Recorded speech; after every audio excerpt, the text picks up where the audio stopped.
भगवान विष्णु के साथ साथ भगवान शिव ने भी इस धरती पर कई रूपों में जन्म लिया है, जिनमें से उनके 2 अवतार अमर माने जाते हैं। कहा जाता है जब कलयुग में धरती पर पाप बढ़ जाएगा तो इस युग का अंत करने के लिए भगवान विष्णु अपना 10वां अवतार कल्कि रूप में लेंगे। भगवान शिव के ये अवतार कलयुग के राक्षस से लड़ने में भगवान कल्कि की मदद करेंगे। तो कैसे होगा यह सब और क्या होगी इसकी पूरी प्रक्रिया? आखिर कौन होगा कलयुग का विलन?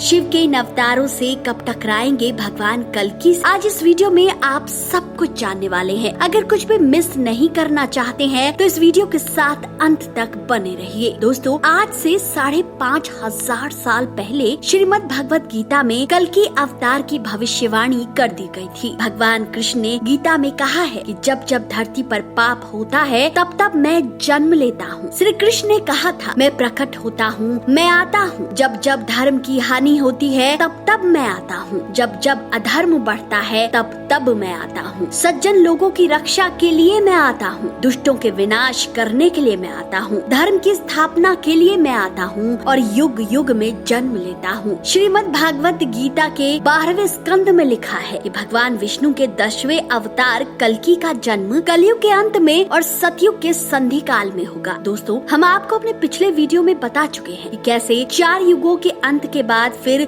सृष्टि शुरू होती है। इन चारों युगों के अंत में हर बार भगवान विष्णु अवतार लेते हैं। जैसे श्री राम अवतार त्रेता युग के अंत में हुआ था और जैसे ही राम अवतार की सदगति होती है वैसे ही द्वापर युग की शुरुआत होती है। इसी तरह द्वापर युग के अंत में कृष्ण अवतार हुआ और कृष्ण की सदगति होते ही कलयुग प्रारंभ होता है। ठीक वैसे ही कलयुग के अंत में कल्कि अवतार होगा और अवतार का कार्य समाप्ति के बाद सतयुग का एक बार फिर से प्रारंभ हो जाएगा। इस तरह से यह चक्र लगातार चलता रहता है। कल्कि अवतार के जन्म का रहस्य हिंदू धर्म के एक ग्रंथ के इस श्लोक में मिलता है। संभल ग्राम मुखस्य ब्राह्मणस्य महात्मनः भवेन विष्णु यशस्सः प्रादुर्भाविष्यति। यानी संभल ग्राम में विष्णु यश नामक ब्राह्मण के घर में भगवान कल्कि का जन्म होगा। भविष्यवाणी के अनुसार भगवान विष्णु के कल्कि अवतार का जन्म मुरादाबाद के संभल ग्राम में होगा। इनकी माता का नाम सुमति होगा। ये देवदत्त नामक सफेद घोड़े की सवारी करेंगे। इनके हाथ में 2 तलवारें होंगी। ये अवतार निष्कलंक अवतार होगा। कहा जाता है कि भगवान राम में 12 गुण थे, कृष्ण में 16 गुण थे, परंतु कल्कि अवतार में कुल 64 गुण होंगे। ये अवतार इंसान को पुनः प्रकृति से जोड़ेगा। मान्यता है कि कलयुग के अंत में जब सारी नदियाँ सूख जाएंगी, इंसान का इंसान से विश्वास खत्म हो जाएगा। एक स्त्री बहुत सारे मर्दों के साथ रहेगी, हर जगह पाप का बोलबाला होगा। तब इस धरती पर कल्कि अवतार लेकर भगवान विष्णु आएंगे और पुनः धर्म की स्थापना करेंगे। इस दौरान 7 दिव्य पुरुष जो अमर हैं और आज भी जिंदा है, वो कल्कि अवतार की मदद करेंगे। इन अमर पुरुषों में परशुराम जी, आदि कवि महर्षि वेद व्यास जी, कृपाचार्य, महाराज बलि, लंकाधिपति महाराज विभीषण, साथ ही भगवान शिव के 2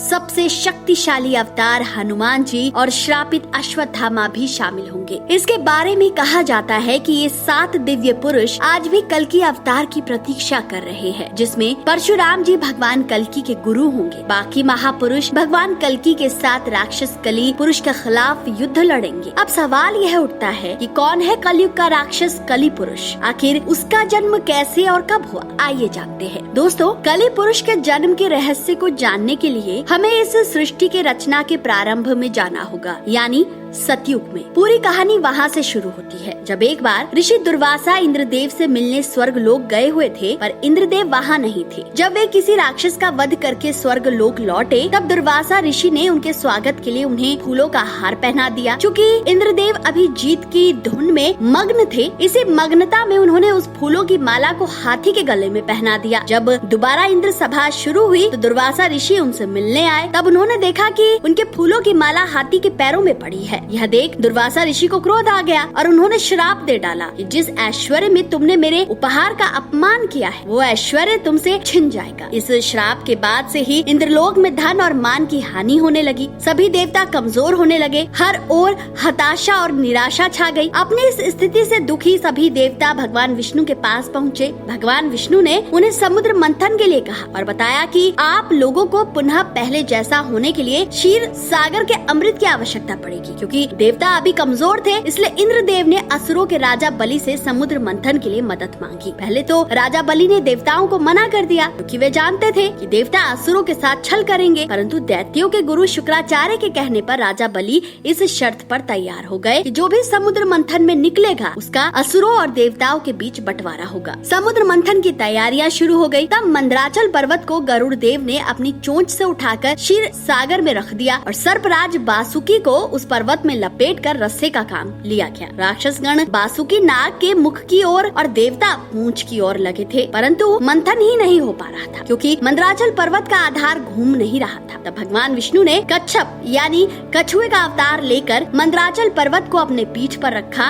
और इस प्रकार मंथन की शुरुआत हुई। मंथन के दौरान उसमें बहुत सारे कीमती आभूषण के साथ पहले हलाहल नामक प्रलयंकारी विष निकला। भगवान विष्णु को इस विष के बारे में पहले से ही पता था। उन्होंने देवताओं को इस बारे में पहले इसलिए नहीं बताया क्योंकि वे जानते थे कि अगर उन्हें बता दिया होता तो इस विष के नाम से देवता कभी इस मंथन के लिए राजी न होते, इसलिए उन्हें सिर्फ अमृत के बारे में बताया। अब चूंकि हलाहल विष निकल गया था और सभी इसके वेग से मूर्छित होने लगे, शर्त अनुसार इसे आधा देवता तथा आधा असुरों को पीना था, परंतु दोनों में हलाहल विष के तेज को सहने की क्षमता नहीं थी। सृष्टि को हलाहल से भयंकर प्रभाव से बचाने के लिए भगवान शिव ने भगवान विष्णु की प्रार्थना पर विषपान कर लिया, लेकिन विष के तेज से महादेव भी जलने से प्रभावित होने लगे। तब शक्ति रूपी देवी पार्वती ने उस विष को अपने हाथों से भोलेनाथ के गले में ही रोक लिया। इस विष के प्रभाव से भोलेनाथ का कंठ नीला पड़ गया, जिससे उनका नाम नीलकंठ पड़ा। पर इस क्रिया में विष की एक बूंद राक्षस कली के मुख में जा गिरा और कली शरीर सहित नष्ट हो गया। और फिर आगे जब मंथन हुआ तो उसमें से कामधेनु गाय निकली, जिसे ऋषियों ने रखा। उच्चेश्व अश्व को राजा बलि ने ग्रहण किया। ऐरावत हाथी को देवताओं के राजा इंद्रा ने ग्रहण किया। कौस्तुभ मणि और शंख को भगवान विष्णु जी ने धारण किया। इसके बाद निकली संजीवनी बूटी। इसे पृथ्वी पर एक सुरक्षित स्थान पर स्थापित किया गया। जी हाँ दोस्तों, ये वही संजीवनी बूटी है जिसे रामायण काल में लक्ष्मण को दिया गया था, जब वो मेघनाद के वार से घायल होकर मूर्छित हो गए थे। इसके बाद धन संपदा लेकर लक्ष्मी जी निकली। सभी देवता, ऋषि मुनि एवं राक्षस लक्ष्मी देवी को रखना चाहते थे, परंतु लक्ष्मी जी ने अपनी इच्छा से विष्णु जी को ग्रहण कर लिया। इसमें से चंद्रमा निकले तो उन्हें भोलेनाथ ने ग्रहण कर लिया। इसके बाद परिजात वृक्ष और कल्प वृक्ष निकला, जिसे स्वर्ग में स्थापित किया गया। फिर निकली रंभा, जिसे स्वर्ग अप्सरा बनाकर स्वर्ग में रखा गया। इसके बाद निकली सूरा देवी यानी गॉडेस ऑफ अल्कोहल, जिन्हें असुरों ने ले लिया। और अंत में भगवान धन्वंतरी अपने हाथों में अमृत कलश लेकर प्रकट हुई। इसे अमृत की छीना झपटी में कुछ बूंदे छिटकी और समुद्र में जा गिरी। साथ ही इसकी कुछ बूंदे कली पुरुष को मिल गई, जिससे वो फिर से जीवित हो उठा, परंतु इस बार वो भौतिक रूप में न आ सका। अमृत को बंटवारे के लिए भगवान विष्णु ने मोहिनी रूप ले लिया और छल से सारा अमृत देवताओं को पिला दिया। इस बीच राहु और केतु, दो राक्षस देवताओं का भेष लेकर अमृत पी गए। जब भगवान विष्णु को यह बात पता चली तो उन्होंने उनका सर काट दिया, परंतु अमृत पीने के चलते